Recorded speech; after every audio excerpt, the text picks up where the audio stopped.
नमस्कार दोस्तों, आप सभी का स्वागत है हमारे YouTube चैनल में जय सिंह लेक्चर्स में। अगर आप सब नए हैं तो हमारे इस चैनल को सब्सक्राइब कर लें, लाइक कर दें और शेयर करना ना भूलें। आप सबको पता है हमको आज पढ़ना है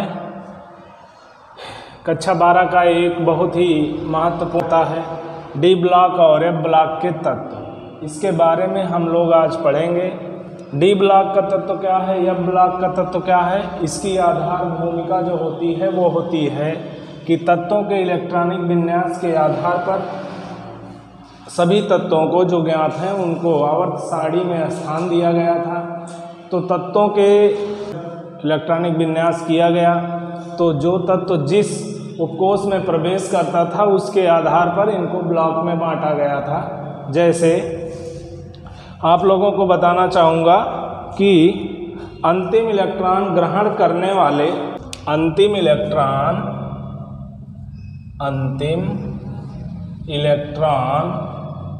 ग्रहण करने वाले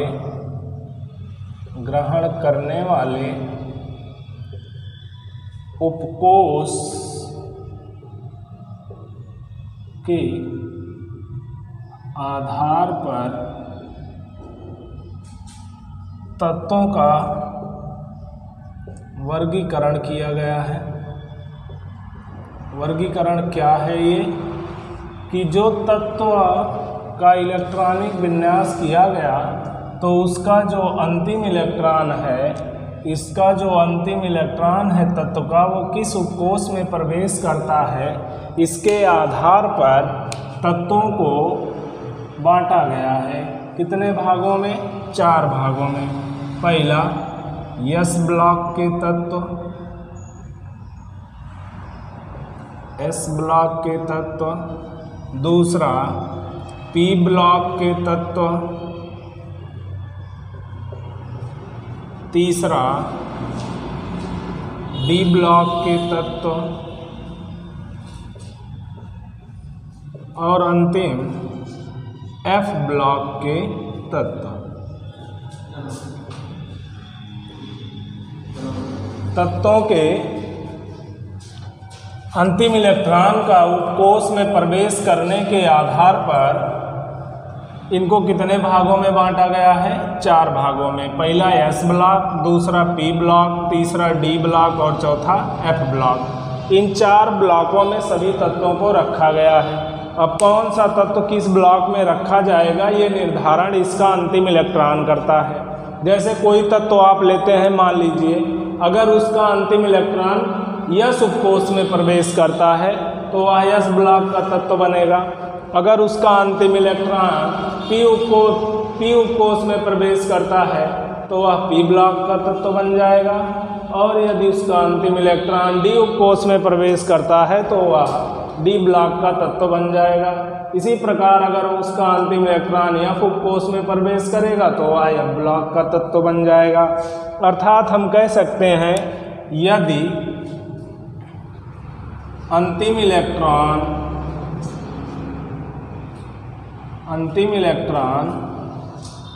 यस उपकोष में प्रवेश करेगा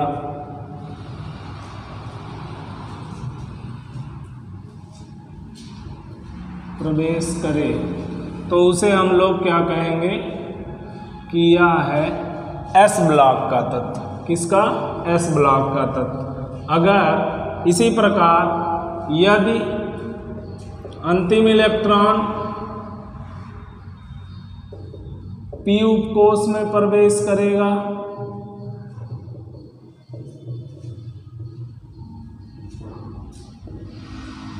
तो उसे हम कह देंगे कि यह पी ब्लॉक का तत्व है। और इसी प्रकार यदि अंतिम इलेक्ट्रॉन डी उपकोष में प्रवेश करेगा, यदि अंतिम इलेक्ट्रॉन डी उपकोष में प्रवेश करेगा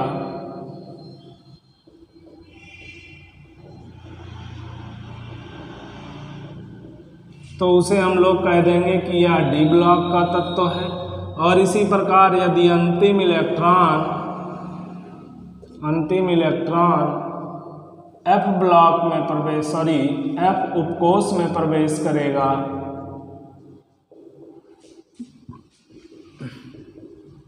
करे तो उसे हम लोग कह देंगे कि यह एफ ब्लॉक का तत्व। आपका जो मुख्य टॉपिक होगा वो ये होगा, आपको पढ़ना है डी ब्लॉक का तत्व और एफ ब्लॉक का तत्व, तो आपको ये वाला टॉपिक पढ़ना है। तो इसको याद रखिएगा कि डी ब्लॉक तत्व क्या है, जिसका अंतिम इलेक्ट्रॉन डी उपकोष में जाए। एफ ब्लॉक तत्व क्या है, जिसका अंतिम इलेक्ट्रॉन एफ उपकोष में जाए, उसे हम डी और एफ ब्लॉक का तत्व कहते हैं। ठीक है, इसके आगे हम लोग बढ़ते हैं। अब इसके आगे हम लोग देखेंगे कि डी ब्लॉक परिभाषा एवं सामान्य परिचय, कि डी ब्लॉक किसे कहते हैं और इस डी ब्लॉक में क्या क्या पढ़ना है आपको, ये चीज़ हम लोग देखेंगे। सबसे पहले हम लोग क्या कह सकते हैं हम कि किस तत्व को डी ब्लॉक का तत्व कहते हैं। जैसे अभी पीछे हमने आपको बता दिया कि जिसका अंतिम इलेक्ट्रॉन डी उपकोष में प्रवेश करेगा उसे क्या कहेंगे, डी ब्लॉक का तत्व कहते हैं। तो इसी आधार पर हम लोग क्या करेंगे, इसकी परिभाषा लिखेंगे। जिन तत्वों का अंतिम इलेक्ट्रॉन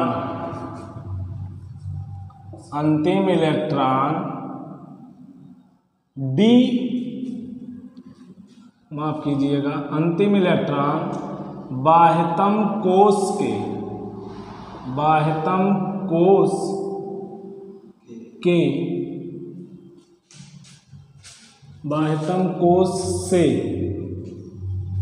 पहले के कोष के डी उपकोष में प्रवेश करता है, उसे डी ब्लॉक का तत्व कहते हैं। डी ब्लॉक का तत्व कहते हैं। आपको हमने पहले बताया था यदि किसी तत्व का अंतिम इलेक्ट्रॉन डी उपकोष में प्रवेश करता है तो उसको हम लोग कहते हैं डी ब्लॉक का तत्व। रूप की मुख्य परिभाषा थी कक्षा 12 में। अगर आपको लिखना होगा कि डी ब्लॉक का तत्व किसे कहते हैं तो इसे बताएंगे आप कि जिन तत्वों का अंतिम इलेक्ट्रॉन बाह्यतम कोष से पहले वाले कोष के डी उपकोष में प्रवेश करता है तो उसे हम लोग डी ब्लॉक का तत्व कहते हैं। पीछे हमने पढ़ाई दिया है। अब एग्जाम्पल अगर इसको आप समझना चाहते हैं तो इसका एक उदाहरण लेंगे हम। जैसे एक तत्व होता है स्कैंडियम, इसका परमाणु क्रमांक 21 होता है। अगर इसका आप अबॉव नियम से इलेक्ट्रॉनिक विन्यास करेंगे तो 1 इलेक्ट्रॉनिक विन्यास ऐसे बन जाएगा 2 2 4 6 4 10 2 12 6 18 2 20 1 21। कुल इलेक्ट्रॉन कितने भर दिए हमने, 21 इलेक्ट्रॉन। लेकिन आपको यहाँ पर देखने को मिल रहा होगा कि बाह्यतम कोष यहाँ पर ये दिख रहा है, लेकिन ये बाह्यतम कोष नहीं है। क्यों? क्योंकि इसकी क्वांटम संख्या n का मान कितना दिया गया है, 3। क्वांटम संख्या क्या होती है, क्वांटम संख्या से ही किसी भी तत्व के कोष की संख्या का पता चलता है। अगर यहाँ पर 3 दिख रहा है तो इसका मतलब यह तीसरा कोष है, जबकि यहाँ पर क्या लिखा है, n का मान 4, मतलब चौथा कोष यहाँ पर है और तीसरा कोष यहाँ पर है। तो ये ऐसे ना लिख करके अगर इसे हम रूपांतरित करके लिखते 1s2 2s2 2p6 3s2 3p6 और 3d1 और 4s2, तो अब ये आपको आरोही क्रम में मिल गया। तो सबसे बाहर का कोष कौन बना है, ये। तो परिभाषा के अनुसार देखिए, परिभाषा के अनुसार इलेक्ट्रॉनिक विन्यास ये सही है, लेकिन सही जो इलेक्ट्रॉनिक विन्यास इसका होता है वो सही इलेक्ट्रॉनिक विन्यास यही होता है। ऊर्जा स्तर का मामला होता है, इसलिए थोड़ा सा आपको अपनी परिभाषा के अनुसार इसको दिखाना है, इसलिए इसका इलेक्ट्रॉनिक विन्यास इस रूप में लिखना होगा। इसमें लिखा है जिन तत्वों का अंतिम इलेक्ट्रॉन बाह्यतम कोष से पहले कोष के, बाह्यतम कोष ये है, इससे पहले का कोष कौन सा होगा, ये वाला होगा। बाह्यतम कोष के पहले कोष के डी उपकोष में जाए। इसका उपकोष क्या है, डी उपकोष है। क्या है, डी उपकोष। बाह्यतम कोश से पहले कोश के डी उपकोश में यदि किसी तत्व का अंतिम इलेक्ट्रॉन प्रवेश करता है तो उसे हम डी ब्लॉक का तत्व कहते हैं। परिचय हम लोग इनका देखेंगे। सामान्य परिचय में क्या क्या पढ़ना है ये चीज़ें हम आपको बता दें कि आप लोगों को सामान्य परिचय में ये पढ़ना है। पहला चीज़ तो याद रखिएगा कि डी ब्लॉक तत्वों को ये रखनी है कि डी ब्लॉक तत्वों को एस ब्लॉक तथा पी ब्लॉक के मध्य रखा गया है।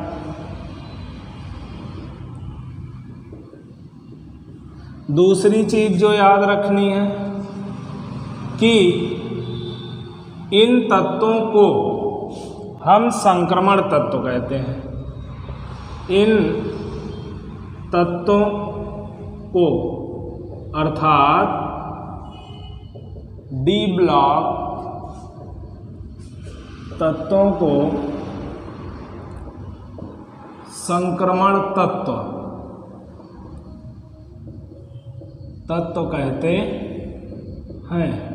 क्यों कहते हैं इनको हम लोग संक्रमण तत्व? इसका कारण ये है, इसका ये कारण है कि ये एस ब्लॉक का भी गुण दर्शाते हैं और साथ में पी ब्लॉक का भी गुण दर्शाते हैं। मतलब ये धन विद्युती और तथा ऋण विद्युती गुण दर्शाते हैं, जिसके कारण इनको क्या कहा जाता है?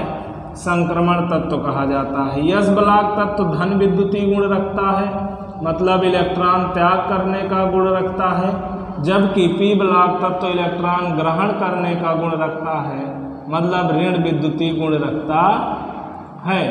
तो इन दोनों को गुणों को रखने के कारण इसको हम संक्रमण तत्व कहते हैं। और ये दोनों गुण क्यों रख पाता है? क्योंकि एस ब्लॉक और पी ब्लॉक के मध्य में रखा जाता है डी ब्लॉक को, इसलिए ये दोनों का गुण दर्शाता है। इसलिए इसको हम लोग कहते हैं हाँ संक्रमण तत्व। इसमें कुछ अपवाद भी हैं। सभी लोगों को संक्रमण तत्व नहीं कहा जा सकता, इसके कुछ अपवाद हैं। वो अपवाद कौन से हैं? वर्ग 12 के जिंक, कैडमियम तथा Hg ये संक्रमण तत्व की श्रेणी से बाहर हैं, संक्रमण तत्व नहीं है। ये संक्रमण तत्व का गुण नहीं दर्शाते, का गुण नहीं दर्शाते। इसका कारण क्या है? इसका कारण यह है कि क्यों ये संक्रमण तत्व का गुण नहीं दर्शाते, तो इसका कारण ये है कि इनका डी उपकोश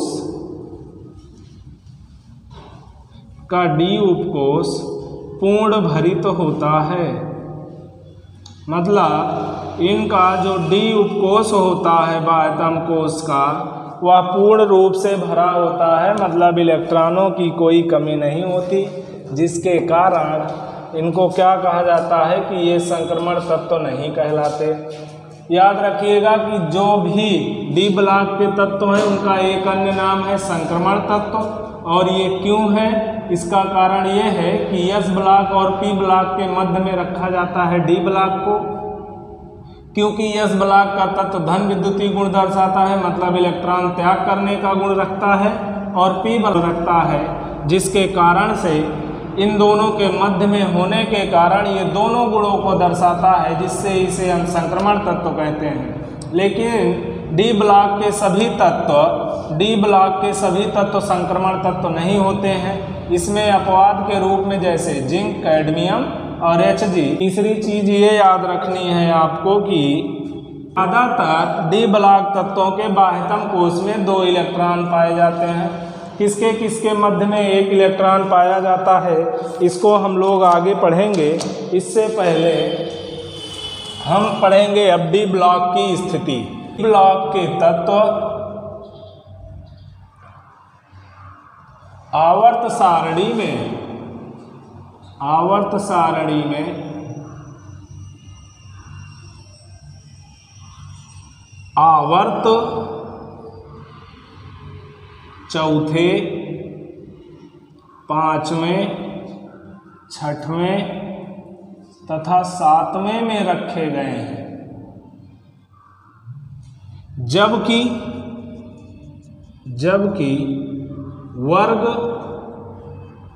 वर्ग 3, 4, 5, 6, 7, 8, 9, 10, 11 तथा 12 में रखे गए हैं।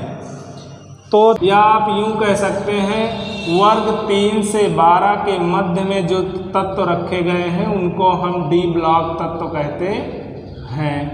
ऐसे भी आप बोल सकते हैं। इसको आप अगर निरूपित करना चाहें तो आप निरूपित जैसे क्या लिख सकते हैं, इसका नाम बन जाता है 11 का फर्स्ट बी, सेकंड बी।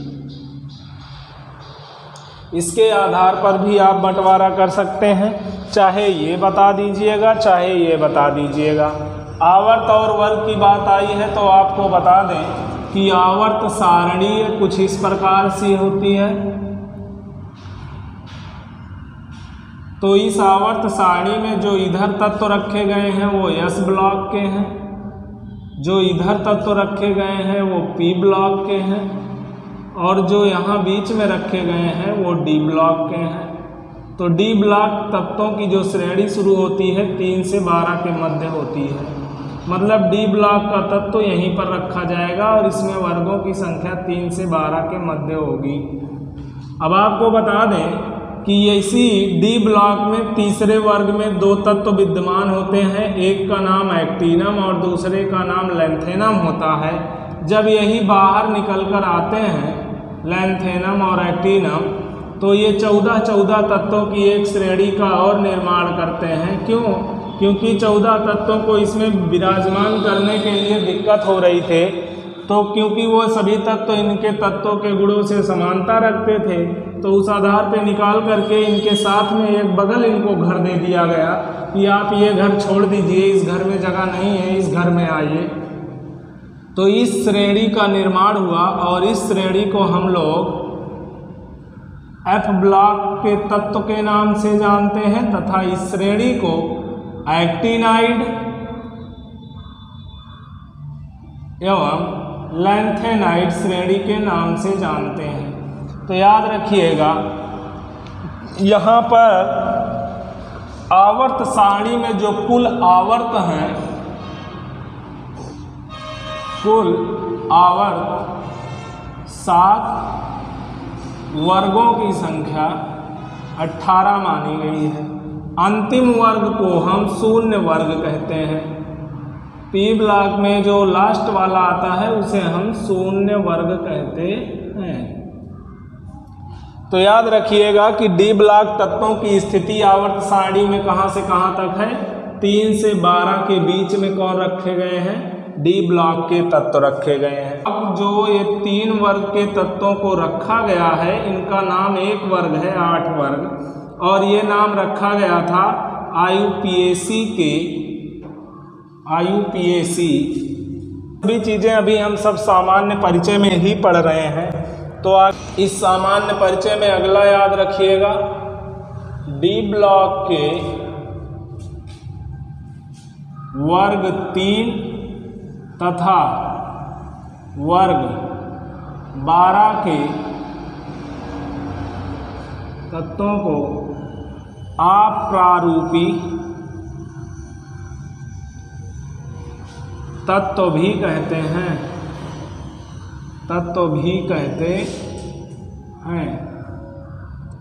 वर्ग 3 और वर्ग 12 के तत्वों को हम लोग क्या नाम देंगे, अप्रारूपी तत्व।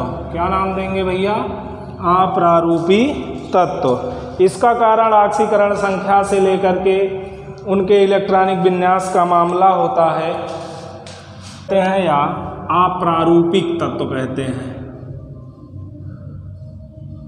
प्रारूपिक तत्व कहते हैं।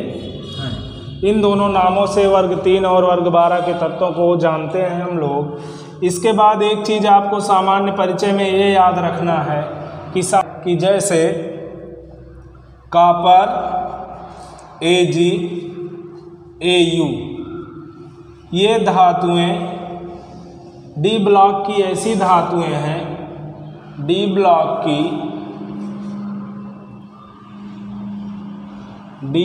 की ऐसी धातुएं हैं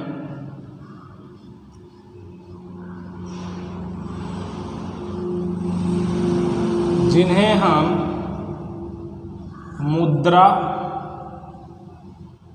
मुद्रा धातु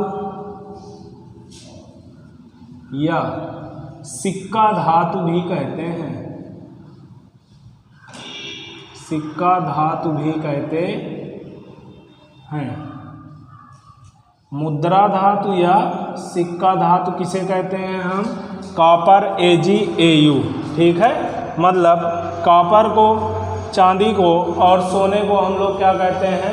मुद्रा धातु या सिक्का धातु। तो सामान्य परिचय में आपने क्या क्या पढ़ लिया कि इसका अंतिम इलेक्ट्रॉन बाह्यतम कोश के पहले के कोश के डी उपकोश में प्रवेश करेगा, उसके बाद इसके बाह्यतम कोश के यस उपकोश में ज़्यादा से ज़्यादा 2 इलेक्ट्रॉन हो सकते हैं, या आप कहीं कहीं अपवाद स्वरूप 1 इलेक्ट्रॉन भी मिलेगा, आगे पढ़ाएंगे अभी।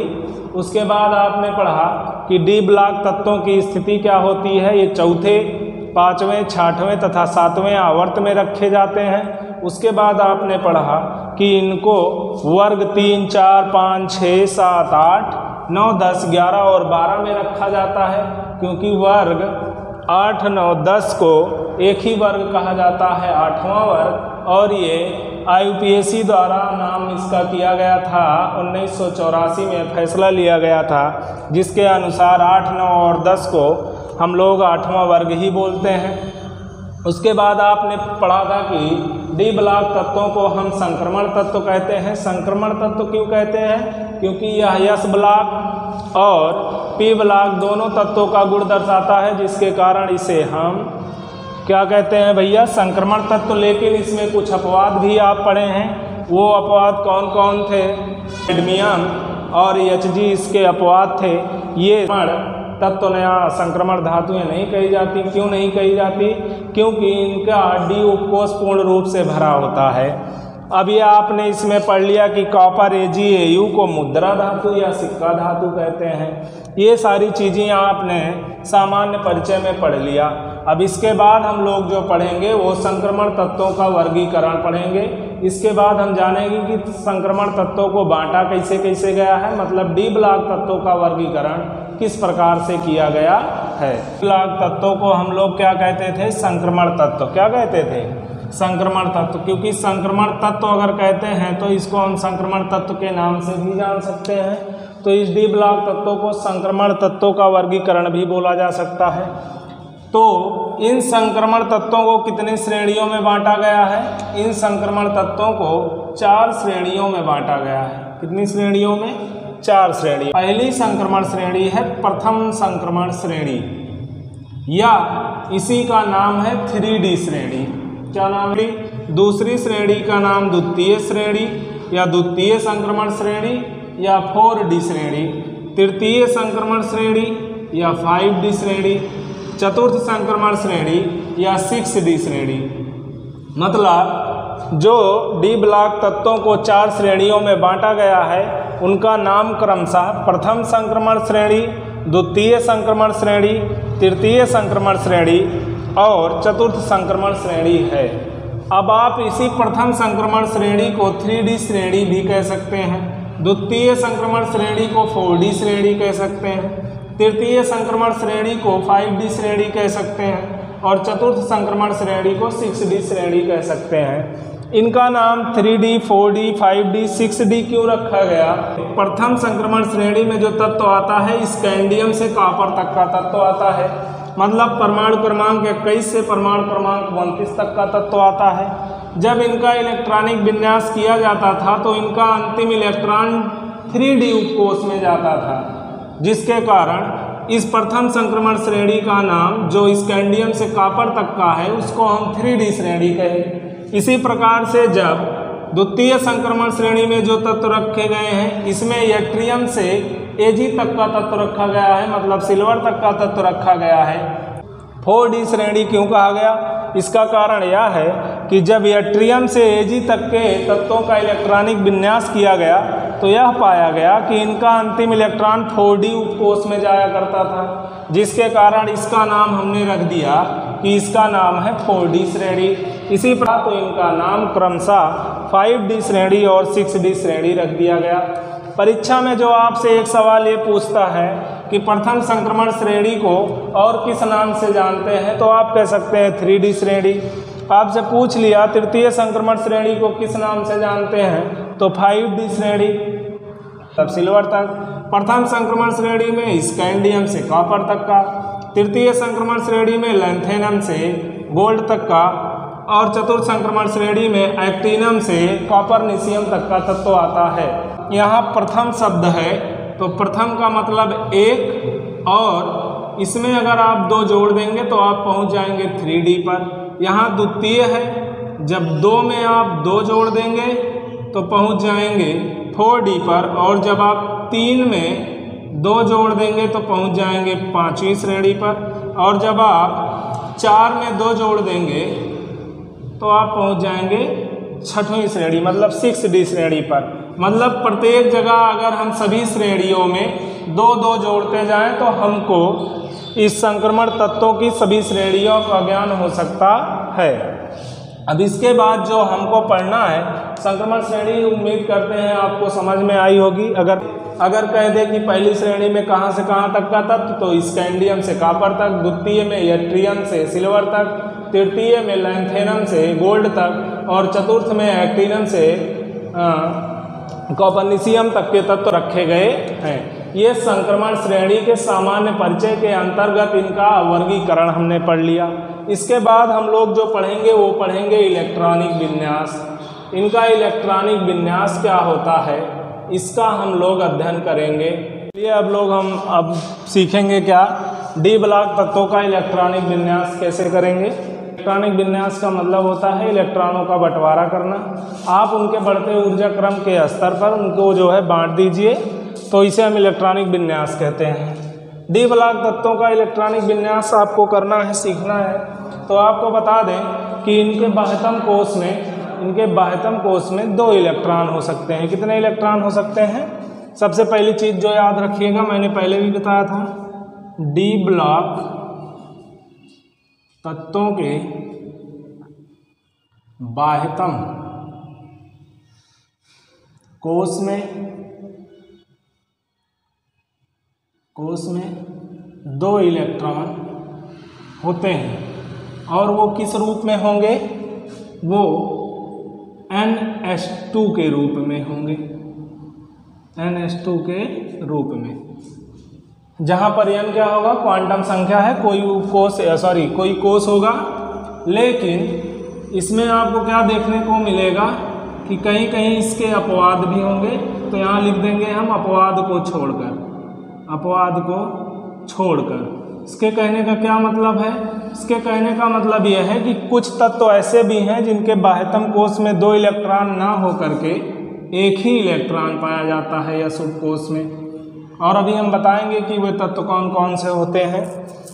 जब आप डी ब्लॉक के तत्वों का इलेक्ट्रॉनिक विन्यास करेंगे, डी ब्लॉक तत्वों का इलेक्ट्रॉनिक विन्यास करने पर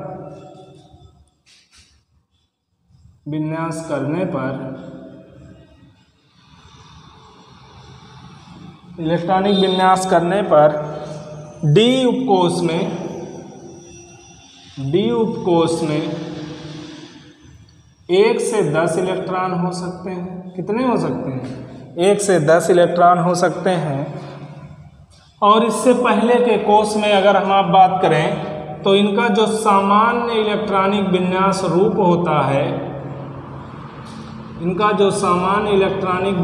रूप होता है, पेपर में आपको यही लिखना है, यही आपके लिए इम्पोर्टेंट होगा। इसको आप जो है अलग से कहीं लिख लीजिएगा। सामान्य इलेक्ट्रॉनिक विन्यास डी ब्लॉक तत्वों का जो होता है वो होता है n-1 S2 n-1 P126 n-1 P6 सीधा करिए क्योंकि इसमें 6 इलेक्ट्रॉन पूरे भरे रहेंगे। उसके बाद n-1 D1 से 10 इलेक्ट्रॉन हो सकता है। और बाह्यतम कोश के यस उपकोश में जैसे हमने बताया था कि कुछ तत्व ऐसे होंगे जिनके बाह्यतम कोश में एक ही इलेक्ट्रॉन होगा और कुछ तत्व ऐसे होंगे जिनके बाह्यतम कोश में 2 इलेक्ट्रॉन होगा। तो इसका सामान्य इलेक्ट्रॉनिक विन्यास जो बन जाएगा n-1 S2 n-1 P6 n-1 D110 ns1 या ns2 है कि सबसे बाह्यतम कोश से पहले वाले कोशों में अधिकतम इलेक्ट्रॉनों की जो संख्या होती है, बाह्यतम कोश कौन बनेगा? यही बनेगा, सबसे बाहरी यही है। बाह्यतम कोश से पहले के कोश में इलेक्ट्रॉनों की संख्या कितनी होगी? इलेक्ट्रॉनों की संख्या कितनी होगी? 1 से, या यूं कह सकते हैं 1 या 2 से 18 हो सकती है। कितना हो सकती है? क्यों? क्योंकि यहाँ 1 से 10 हो जाएगा तो करीबन 10 यहाँ हो जाएगा, 6 यहाँ हो जाएगा, तो ये हो जाएगा 16 और 2 यहाँ हो जाएगा, तो मतलब कितना हो जाएगा? 18। मतलब कितने इलेक्ट्रॉन टोटल हो सकते हैं? सबसे बाहरी कोश से पहले वाले कोश के अंतर की बात कर रहे हैं हम। सबसे बाहरी कोश ns है, इसके अंदर जितने कोश हैं उसमें डी ब्लॉक तत्वों में ज़्यादा कितने इलेक्ट्रॉन हो सकते हैं? उनकी संख्या ज़्यादा इलेक्ट्रॉन की संख्या हो जाएगी 18। अब यहाँ से आपको बता दें कि कुछ ऐसे तत्व, जो अपवाद की बात की थी हमने, कि कुछ ऐसे भी तत्व हैं जिनके बाह्यतम कोश में कितना इलेक्ट्रॉन होता है? ns1, मतलब 1 इलेक्ट्रॉन होता है।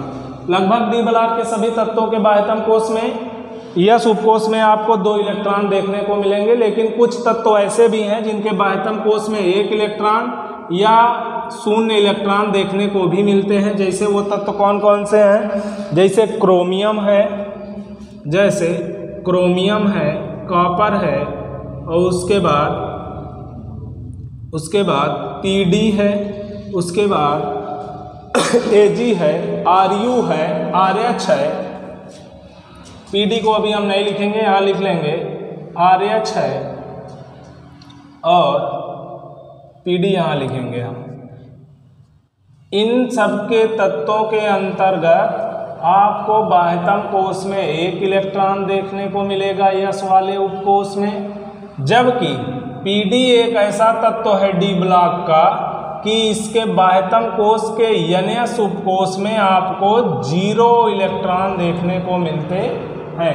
मतलब पैलेडियम के बाह्यतम कोश के यस उपकोश में 0, और बाकी जो अपवाद स्वरूप जिनके बाह्यतम कोश में, सब में मैंने बताया कि जब डी ब्लॉक तत्वों का इलेक्ट्रॉनिक विन्यास करेंगे तो बाह्यतम कोश में कितने इलेक्ट्रॉन यस उपकोश में होंगे? 2।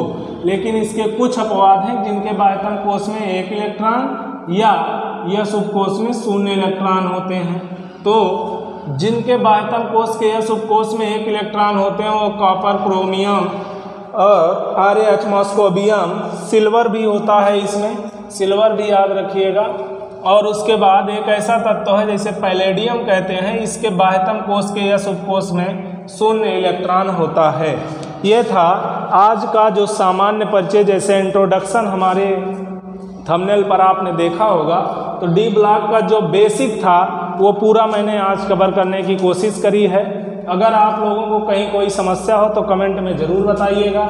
हमने इसमें आपको इसका सामान्य परिचय, परिभाषा, स्थिति, उसके बाद इनका इलेक्ट्रॉनिक विन्यास आज पूरा ख़त्म कर दिया है। पहले लेक्चर में आज इतना ही, इसके आगे हम लोग कल पढ़ेंगे। अगर वीडियो अच्छी लगी हो तो लाइक करिए, शेयर करिए और सब्सक्राइब करना ना भूलें। हमें ज़रूर बताएं कि वीडियो आप लोगों को कैसी लगी। धन्यवाद।